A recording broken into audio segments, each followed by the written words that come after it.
என் குருநாதர் பாலமுரளி சார் அறிமுகப்படுத்தலைன்னா அந்த விக்டர்ஸ்க்கு நான் வந்திருக்க முடியாது. பேக் பெயினுங்க, அதாவது சியாட்டிக்கான்னு சொல்லுவாங்க, 100% குணமாகுது சியாட்டிக்கா.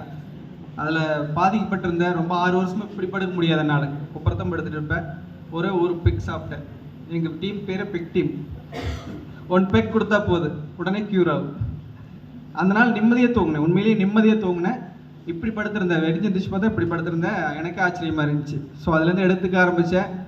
இன்னொன்று சொல்லுவேன்னா, என்னோடய சுகர் லெவல் வந்து ஒரு 3 மாதத்துக்கு முன்னாடி 453. நான் பாடம் நடத்திட்டு கீழே விழுந்துட்டேன், அப்படியே விழுந்துட்டேன். ரொம்ப ஒரு கோமா ஸ்டேஜுக்கு போன மாதிரி ஆகி போயிட்டேன். பார்த்தா சிஹெச்சில் தூக்கிட்டு வந்து என் பசங்களாம் போட்டு விட்டாங்க. Sugar level 453. இப்போ முந்தானத்தை எடுக்கிற 92. எப்படி இருக்குங்க? எனக்கே சந்தோஷம். அப்போ கொஞ்சம் குறையுது, ஃபிட் ஆகுது. சரி, தேங்க்யூ.